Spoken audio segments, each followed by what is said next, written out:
This is a fantastic device to keep people enslaved forever. And to cover this, there's a whole lot of other stories which I don't want to enter. Phenomenal tools to control populations, which has been successfully done for a long time.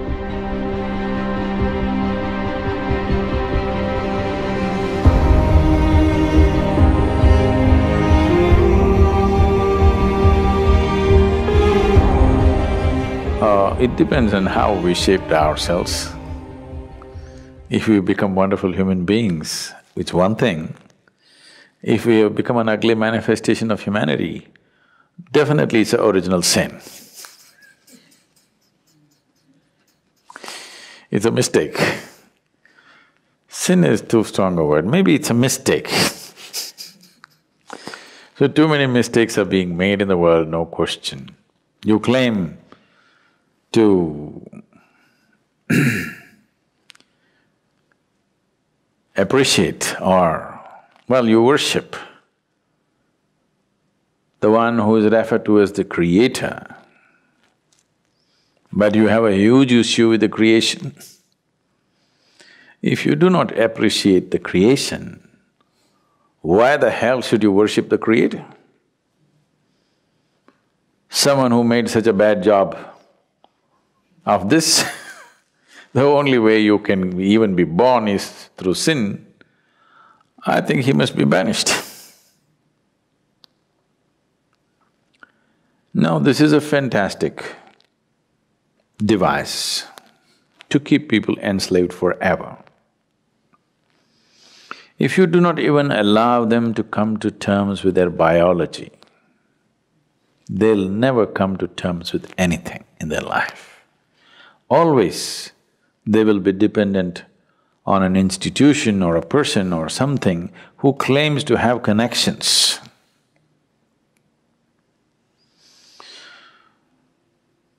An Italian mafia guy was once brought to the law court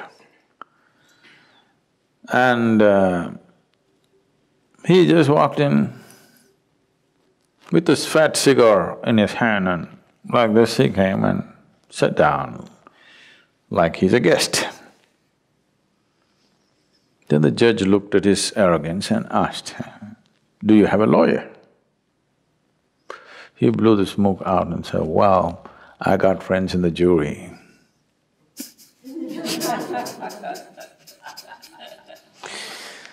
So people who are supposed to have connections elsewhere, you will always be enslaved to them because you feel guilty about your biology.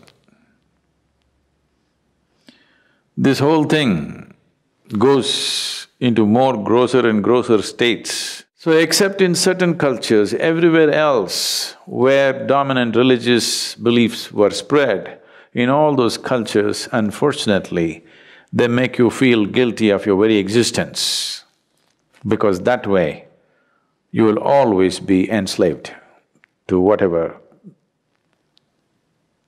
they have set up. Something so fundamental as the menstrual cycles in a woman, she has to feel guilty about it and she's impure. Her existence is impure. Unfortunately, I want you and all the teachers of the world to understand, if your mother did not have menstrual cycles, you wouldn't be born, even if she met your father. Yes. So the life-making material,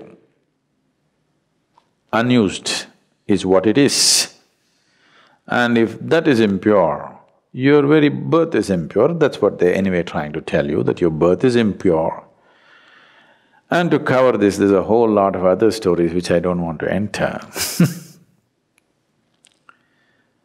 Once you are not in terms with your own physical existence, you're essentially will never ever be in terms with any other dimension of your life. This itself will cover you forever. This is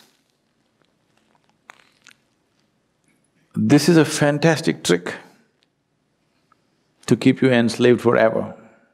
No wonder institutions have lasted Though they've lost their relevance, they stay simply because your existence, your very existence, you're guilty of.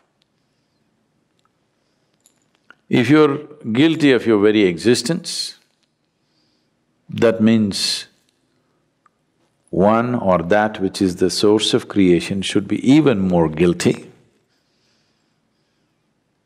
You are eternally guilty, and that which has created all this must be even more carrying the burden of guilt.